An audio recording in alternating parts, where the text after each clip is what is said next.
Well, good evening, EBC, and as usual, it is such a privilege to be able to try and picture all of you again, and it seems as if that's the closest we're going to get to each other for a while, and so I'm so glad that we can still keep interacting in this way.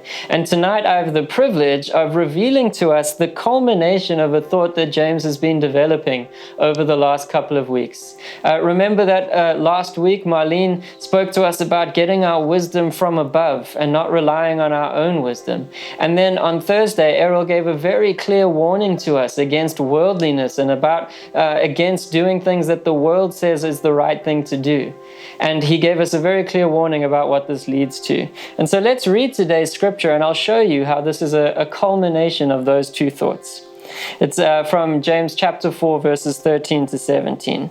Come now, you who say, today or tomorrow we will go into such and such a town and spend a year there, and trade and make a profit. Yet you do not know what tomorrow will bring.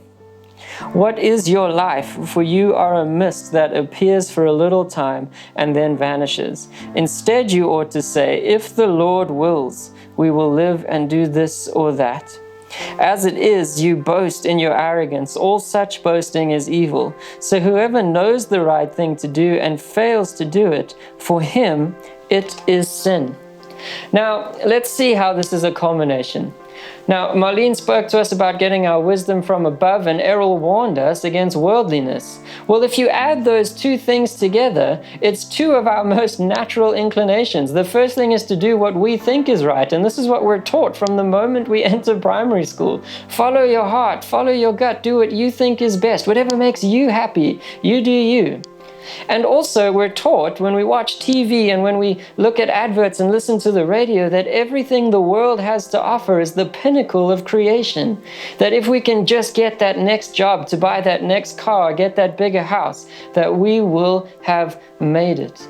But this is all arrogance. And this verse says as much. It says you already boast in your arrogance, and in this it is evil. Because when we think in a worldly way and with our own wisdom, all of our plans are going to be self-focused. They're going to be inwardly focused. And so what James is calling us to do here is to lay aside our will and put our will to death so that it can be replaced with the wisdom that is given to us from heaven, and so that our worldly affections can be replaced with a heavenly affection for God and God alone. And the best example we have of this is Jesus. Remember when Jesus was in the Garden of Gethsemane, he didn't say, God, I don't want to do this, please take this away from me. He said, God, I don't want to do this, please take this away from me. But if it is your will, then let it be done. You see, Jesus was scared of what God's plan for him was. Jesus was nervous of what God's plan for him was, and yet he still submitted his own desires to the desires of God, because he knew that at the end of this suffering and trial, that the world would have access to a relationship with the Lord. And this is the mind that we need to have amongst ourselves. I know many of us during this time of COVID-19 have had to lay aside some of our plans and some of our dreams. And many of us are feeling very disappointed and maybe even very frustrated. But I want you to know that if Jesus is the best example of the will of God working for his glory and our good, then we can know that in this time of us maybe losing some of our plans and hopes, that God is going to work it for his glory and our good. I want to encourage us that there is something bigger at play here.